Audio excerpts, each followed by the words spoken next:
ആശ്രയിപ്പാനെന്നും യേശുവിൻ പാദം, ആശ്വസിപ്പാനെന്നും തന്മാർവിടം. ഈ ലോകഭാരങ്ങൾ ഏറിടും നേരത്ത് തൻ കരത്താൽ എന്നെ താങ്ങി നടത്തും. എന്നും ഞാൻ പാടിടും പുതിയ പാട്ടുകൾ, എന്നെ വീണ്ടെടുത്ത യേശുവിനായി. ആദിയിലേക്ക് നമ്മൾ തിരിഞ്ഞു നോക്ക്. ഇൻ ദ ബിഗിനിങ് ആ ആദിയുടെ സമയത്ത്, ക്രിയേഷന്റെ സമയത്ത് everything was in perfect harmony. എല്ലാം സ്വസ്ഥമായിരുന്നു, എല്ലാം ഒന്നായിരുന്നു, എല്ലാം ഹാർമോണിയസ് ആയിരുന്നു, പെർഫെക്റ്റ് ഹാർമണിയിലായിരുന്നു. അവിടം തൊട്ട് അന്യോന്യ ബന്ധങ്ങൾ, ആ ബന്ധങ്ങൾക്ക് ഉടവ് തട്ടുന്നത് വരെയും it was in perfect harmony. ആദിയിൽ ദൈവം ആകാശവും ഭൂമിയും സൃഷ്ടിച്ചു.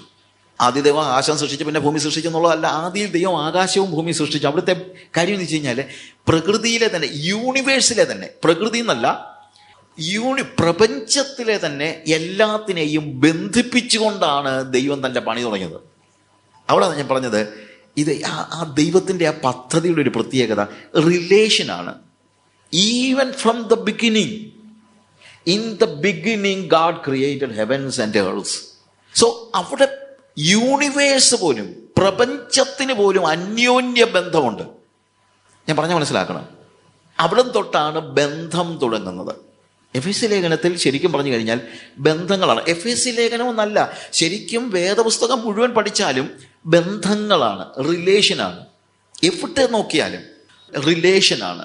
അതിനെക്കുറിച്ച് നമുക്കിങ്ങനെ പഠിച്ചുകൊണ്ടിരിക്കുകയാണ്, പഠിക്കാൻ പറ്റും.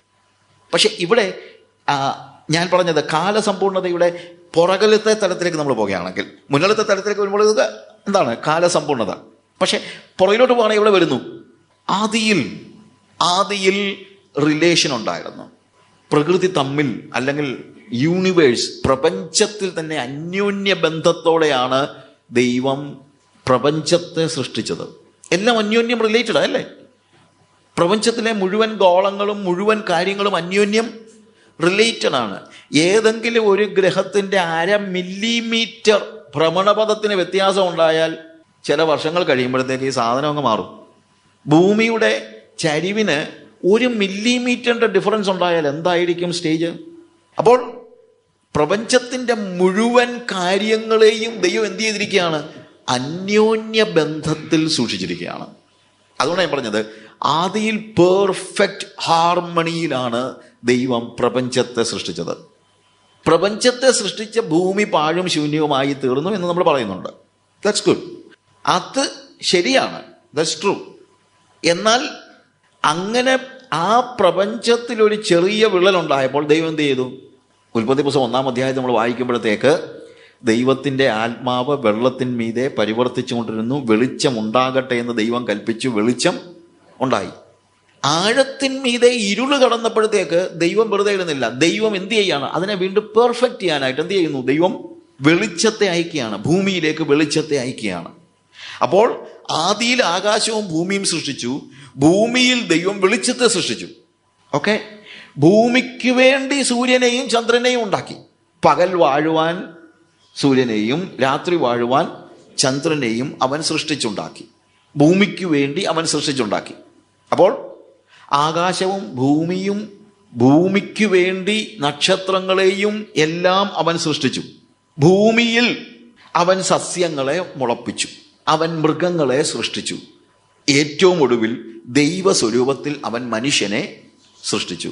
ആ മനുഷ്യനെ സൃഷ്ടിച്ചു കഴിഞ്ഞപ്പോഴാണ് ഒരു മർമ്മം വെളിവായി വരുന്നത്. എന്താണെന്നറിയാമോ? ഇതെല്ലാം സൃഷ്ടിച്ചത് മനുഷ്യന് വേണ്ടിയാണെന്ന്. അതുവരെ ഒരു പക്ഷേ ആകാശത്തിലെ നക്ഷത്രങ്ങളും ഇതൊക്കെ എന്നെ എന്തിനാ സൃഷ്ടിച്ചത് എന്ന് അതിന് ചോദിക്കാൻ പറ്റുവാനെന്ന് ചിലപ്പോൾ ചോദിച്ചേനെ. പക്ഷെ 6-ാം ദിവസം സൃഷ്ടിയിൽ സ്വന്തം സ്വരൂപത്തിലും സാദൃശ്യത്തിലും മനുഷ്യനെ സൃഷ്ടിച്ചു കഴിഞ്ഞിട്ട് കർത്താവ് പറഞ്ഞു, നീ ഭൂമിയെ അടക്കി വാഴുക. ഇതെല്ലാം നിന്റെ വകയാണ്, ഇതെല്ലാം ഞാൻ ആർക്ക് വേണ്ടി ഉണ്ടാക്കിയതാണ്? നിനക്ക് വേണ്ടിയാണ്. God created the whole universe for man and he created man for himself.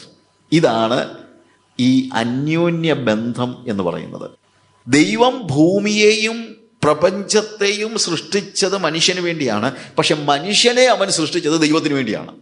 ഞാൻ പറഞ്ഞതിൽ അർത്ഥം മനസ്സിലാക്കണം. ഭൂമിയിലെ സകല കാര്യങ്ങളെയും, ഭൂമിക്ക് മുകളിൽ പ്രപഞ്ചത്തിലെ സകല ചരാചരങ്ങളെയും അവൻ സൃഷ്ടിച്ചത് മനുഷ്യന് വേണ്ടിയാണ്, പക്ഷെ മനുഷ്യനെ സൃഷ്ടിച്ചത് ആർക്ക് വേണ്ടിയാണ്? ദൈവത്തിന് വേണ്ടിയാണ്. റിലേഷൻ കണ്ടോ? God, man and universe. ദൈവം, ദൈവത്തിന് വേണ്ടി മനുഷ്യൻ, മനുഷ്യന് വേണ്ടി യൂണിവേഴ്സ്. ഇതാ ഞാൻ പറഞ്ഞത്, അന്യോന്യ ബന്ധം. അവിടെ തന്നെ ദൈവം എന്ത് ചെയ്യുന്നു? മനുഷ്യനെ തന്നെ എന്താണ്? സ്ത്രീയെയും പുരുഷനെയും സൃഷ്ടിച്ചു. I will make a companion for him. ആർക്ക് വേണ്ടിയാണ്? ഞാൻ അവന് ഒരു തക്ക തുണയെ ഉണ്ടാക്കി കൊടുക്കും. മനുഷ്യനിൽ തന്നെ റിലേഷൻ ഉണ്ടാക്കുകയാണ്. മനുഷ്യനും തമ്മിൽ റിലേഷൻ ഉണ്ടാക്കുകയാണ്. So there is a relation between God and man, there is a relation between man and man, and there is a relation between universe and man. എല്ലാം റിലേഷനാണ്. ദൈവവും മനുഷ്യനും തമ്മിൽ ബന്ധം, മനുഷ്യനും തമ്മിൽ ബന്ധം, മനുഷ്യനും പ്രപഞ്ചവും തമ്മിൽ ബന്ധം. അതുകൊണ്ട് ഞാൻ പറഞ്ഞത് ഇത് ബന്ധങ്ങളുടെ ഒരു സ്റ്റേജാണ്, ബന്ധമാണ്. അവിടെ ആദിയിൽ it was in perfect union. അത് പെർഫെക്റ്റ്, അതായത് എല്ലാം ഒന്നായി ചേർന്നിരുന്നു. ആദിയിൽ എല്ലാം ഒന്നായി ചേർന്നിരുന്നു. എന്നാൽ നമുക്കറിയാം, ഈ ബന്ധം നഷ്ടപ്പെട്ട് വിഘടിക്കപ്പെടുന്നതായ ഒരു സ്റ്റേജ് എപ്പോഴുണ്ടായി? മനുഷ്യൻ പാപം ചെയ്തപ്പോൾ ഉണ്ടായി. മനുഷ്യൻ ഇൻഡിപെൻഡൻ്റായി, സ്വതന്ത്രനായി. അതാണ് വാസ്തവത്തിൽ പാപം എന്ന് പറയുന്നത്. അതായത് ദൈവവും മനുഷ്യനും തമ്മിൽ സംസർഗത്തിൽ, അന്യോന്യ ബന്ധത്തിൽ, ആശ്രയത്തിൽ കഴിയണമെന്നായിരുന്നു ദൈവത്തിൻ്റെ പദ്ധതി. മനുഷ്യന് ഏത് കാര്യങ്ങളെക്കുറിച്ച് എന്ത് തീരുമാനിക്കണമെങ്കിലും അവൻ ദൈവത്തിൽ ആശ്രയിക്കുന്ന ഒരു സ്റ്റേജാണ് പെർഫെക്റ്റ് പ്ലാൻ. പക്ഷേ തീരുമാനമെടുക്കേണ്ട ഒരു സ്റ്റേജ് വന്നപ്പോഴത്തേക്ക് മനുഷ്യൻ പറഞ്ഞു, അത് ഞാൻ തീരുമാനിച്ചോളാമെന്ന്. പാപം ചെയ്യുന്ന, അല്ലെങ്കിൽ അതിനാണ് പാപം എന്ന് പറയുന്നത്. അതായത് അവൻ്റെ പ്രലോഭനത്തിൻ്റെ സമയത്ത് പിശാച് അവനോട് പറഞ്ഞു, നീ പഴം പറിച്ചു തിന്ന്. ഹവ്വ പറഞ്ഞില്ല, അല്ല അത് വേണമെങ്കിൽ ചെയ്യാം, പക്ഷേ അത് ചെയ്യുന്നതിന് മുമ്പ് ഞങ്ങളെ തൻ്റെ സ്വരൂപത്തിലും സാദൃശ്യത്തിലും സൃഷ്ടിച്ചൊരു ദൈവം ഉണ്ടല്ലോ ഞങ്ങൾക്ക്. ആ ദൈവം വൈകുന്നേരം എന്നാണെങ്കിൽ ഇറങ്ങി വരുന്നുണ്ട് ഞങ്ങളുടെ കൂടെ നടക്കാൻ. ഒന്ന് ചോദിച്ചോട്ടെ, ഏതാണെങ്കിലും ഈ പഴമെങ്ങും പോകുന്നില്ലല്ലോ, ഇതിപ്പോൾ നാളെ അറിഞ്ഞു പോകുന്നൊന്നും അല്ലല്ലോ, അവിടെ നിൽക്കട്ടെ, ഞങ്ങൾ നാളെ തിന്നോളാം, ഞങ്ങളൊന്ന് ചോദിച്ചോട്ടെ, ഞങ്ങൾ ദൈവത്തോടൊന്ന് ചോദിച്ചോട്ടെ. കാര്യം ഞങ്ങളെ അവൻ സൃഷ്ടിച്ചത് അവന് വേണ്ടിയാണ് എന്ന് ഹവ്വ പറഞ്ഞായിരുന്നെങ്കിൽ പ്രശ്നമൊന്നും ഉണ്ടാകത്തില്ലായിരുന്നു. അതിന് പകരം ഹവ്വ എന്ത് ചെയ്തു? I will take a decision, I never allow God to intervene. എൻ്റെ തീരുമാനത്തിൻ്റെ ലോകത്തിലേക്കൊന്നും കടന്നു വരാൻ ദൈവത്തെ ഞാൻ അനുവദിക്കത്തില്ല, ഞാൻ തീരുമാനമെടുക്കുമെന്ന് സ്ത്രീ തീരുമാനിച്ചു. പുരുഷൻ അതിനെ പിന്തുണച്ചു, അവനും അത് പറിച്ചു തിന്നു. അവനും പറഞ്ഞില്ല, നില്ല മോളെ ഒരു മിനിറ്റ്, ദൈവം ഇപ്പോൾ വരുമല്ലോ, വെയിലാടുമ്പോഴത്തേക്ക് കർത്താവ് വരുമല്ലോ, നമ്മൾ ചോദിക്കാം, ധൃതി പിടിക്കാതെ എന്ന് ആദമും പറഞ്ഞില്ല. ആദം പറഞ്ഞു, I want to become like God. കാര്യം പിശാച് പറഞ്ഞെന്താണ്? ഇത് തിന്നാൽ നീ ദൈവത്തെ പോലെ ആകും. അവൻ പറഞ്ഞു, എനിക്ക് ദൈവത്തെ പോലെ ആകണം. അപ്പോൾ വിഘടനം നടക്കുകയാണ്. അതുകൊണ്ടാണ് ഞാൻ ആ വാക്ക് തന്നെ പറയുന്നത്, വിഘടനം നടക്കുകയാണ്. അതായത് ഒന്നായിരുന്ന അഥവാ ഹാർമണിയിൽ കഴിഞ്ഞ മനുഷ്യനും ദൈവവും തമ്മിലുള്ള ഹാർമണി നഷ്ടപ്പെട്ടു. സംസർഗത്തിൽ കഴിഞ്ഞിരുന്ന ദൈവവും മനുഷ്യനും തമ്മിലുള്ള സംസർഗം നഷ്ടപ്പെട്ടു. മനുഷ്യനും ദൈവവും രണ്ടു തട്ടിലായി. ദൈവം വിശുദ്ധനും മനുഷ്യൻ പാപിയും ആയിത്തീർന്നു. സംസർഗം നഷ്ടപ്പെട്ടു. അതാണ് ശരിക്കും പറഞ്ഞു കഴിഞ്ഞാൽ ആദിയിൽ ഉണ്ടായിരുന്നതിൽ നിന്ന് അവിടം തൊട്ടാണ് വിഘടനം ഉണ്ടാവുകയാണ്. ദൈവ സംസർഗം, മനുഷ്യൻ പാപം ചെയ്തതുകൊണ്ട് ദൈവ സംസർഗം നഷ്ടപ്പെട്ടു. അപ്പോഴെന്താ ചെയ്യുന്നത്? അവൻ ദൈവത്തിൽ നിന്ന് ഓടി ഒളിക്കുകയാണ്. ഇന്നലെ വരെ ദൈവം വരുമ്പോൾ ദൈവത്തിൻ്റെ അടുത്തേക്കോടി ഓടിച്ചെന്നവനായ ഈ ആദം ഇപ്പോൾ ദൈവം വന്നപ്പോൾ ദൈവത്തിൽ നിന്ന് ഓടി ഒളിക്കുന്നതായ ഒരവസ്ഥ. ഭയം. ഞാൻ തോട്ടത്തിൽ നിന്റെ ഒച്ച കേട്ട് ഭയപ്പെട്ടെന്ന്. I heard your voice in the garden and I feared because I was naked. So I hid myself. ഞാൻ പോയി ഓടി ഒളിച്ചു. അവിടെ വിഘടനം ദൈവവുമായിട്ടുണ്ടായി. ദൈവവുമായിട്ട് മാത്രമല്ല, മനുഷ്യനുമായിട്ടും ഉണ്ടായി. കാരണം അവിടെ ഞങ്ങൾ ഓടി ഒളിച്ചെന്നല്ല പറയുന്നത്, ആണോ? ഞാൻ ഇന്നലെ വരെ അസ്ഥിയിൽ നിന്ന് അസ്ഥിയാ, മാംസത്തിൽ നിന്ന് മാംസമാന്നൊക്കെ പറഞ്ഞ പാർട്ടി പാപം ചെയ്ത് കഴിഞ്ഞപ്പോഴത്തേക്ക് ഐ ഹേർഡ് യുവർ വോയിസ്, ഞാൻ നിന്റെ ഒച്ച കേട്ടു. ഞങ്ങൾ കേട്ടെന്നല്ല പറഞ്ഞത്, ഞാൻ. അവൻ്റെ ലോകത്തിൽ നിന്ന് അവൻ ദൈവത്തെ ഓടിച്ചു വിട്ടു.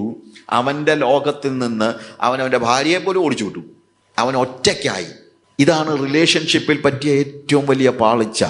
വാസ്തവത്തിൽ ഇവിടെയാണ് ദൈവം, ഞാൻ പറഞ്ഞത്, അന്യോന്യ ബന്ധങ്ങൾ, നഷ്ടപ്പെട്ട അന്യോന്യ ബന്ധങ്ങളിലേക്ക് ദൈവം ഇറങ്ങി വന്നിട്ട് ആ അന്യോന്യ ബന്ധങ്ങളെ ആ അന്യോന്യ ബന്ധങ്ങളെ വീണ്ടും വിളക്കിച്ചേർക്കുവാനാണ്.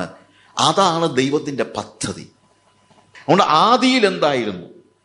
ആദിയിൽ അവൻ, പുരുഷനും സ്ത്രീയും, അവർ ഇരുവരും നഗ്നനായിരുന്നു. അവർക്ക് നാണം തോന്നിയില്ല. അവർക്ക് സ്വകാര്യതകളോ സ്വന്തം ലോകമോ അങ്ങനെ ഒരു ചിന്തയില്ലായിരുന്നു. ദൈവത്തോടും അവർക്ക് they never felt shame. അവർക്കൊരിക്കലും ഒരു നാണം തോന്നിയില്ല. they were free. അവർക്ക് ഫ്രീഡം ഉണ്ടായിരുന്നു.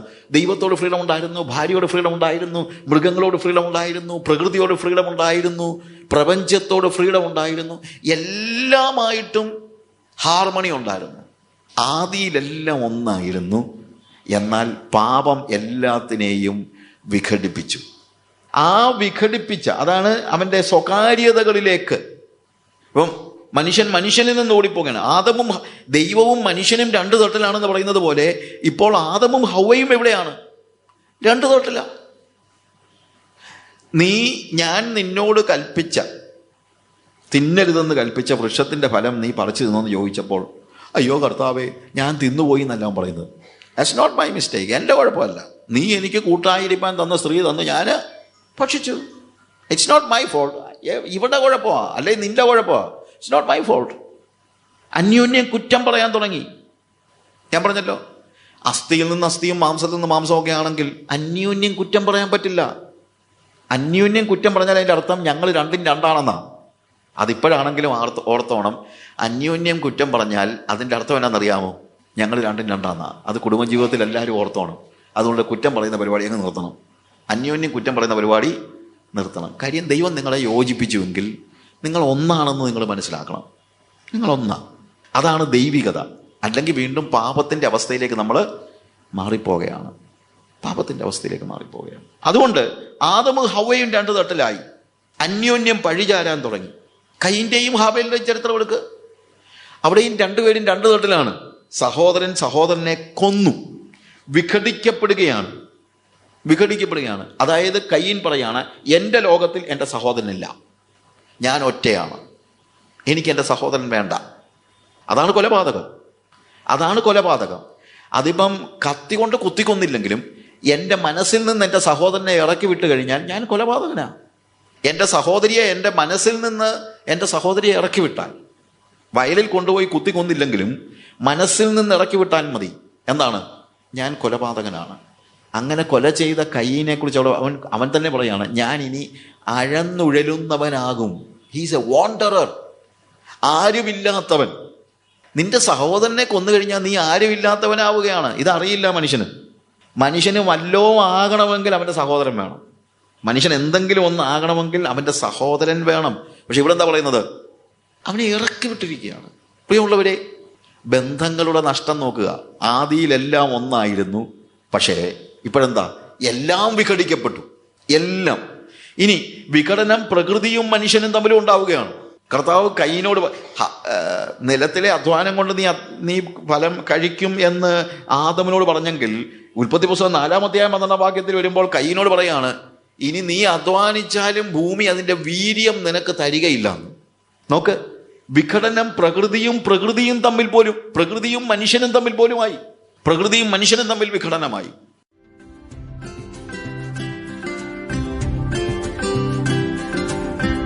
ആശ്രയിപ്പാനെന്നും യേശുവിൻ പാദം, ആശ്വസിപ്പാനെന്നും തന്മാർവിടം.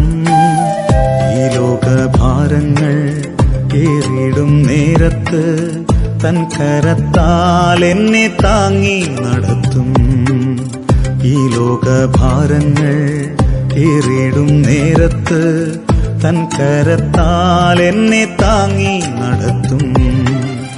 എന്നും ഞാൻ പാടിടും പുതിയ പാട്ടുകൾ, എന്നെ വീണ്ടെടുത്ത യേശുവിനായി.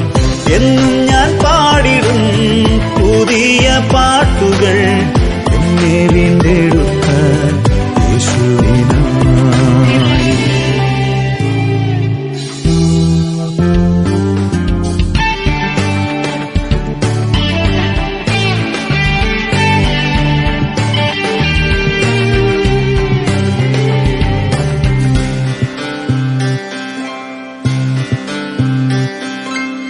പൂർത്തി വരുത്തുന്ന വിശ്വാസനായക, എന്നുള്ളം നീറുമ്പോൾ നിൻമുഖം കാണും ഞാൻ. പൂർത്തി വരുത്തുന്ന വിശ്വാസനായക, എന്നുള്ളം നീറുമ്പോൾ നിൻമുഖം കാണും ഞാൻ.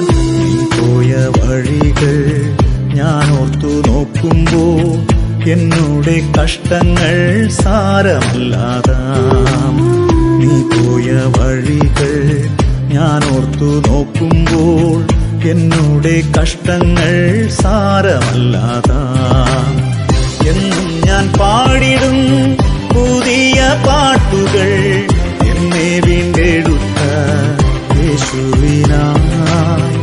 എന്നും ഞാൻ പാടിടും പുതിയ പാട്ടുകൾ, എന്നെ വീണ്ടെടുത്ത യേശുവിനായി.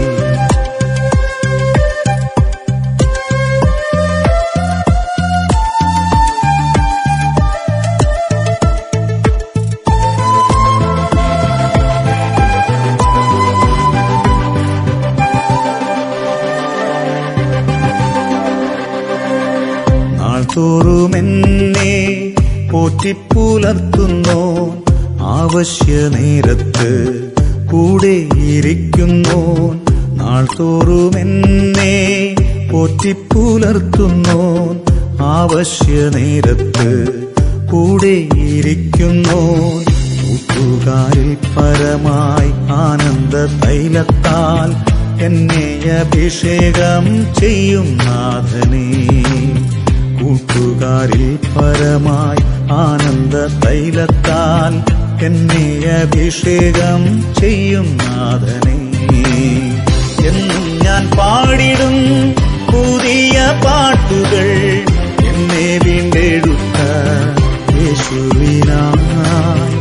എന്നും ഞാൻ പാടിടും പുതിയ പാട്ടുകൾ, എന്നെ വീണ്ടെടുത്ത യേശുവിനായി.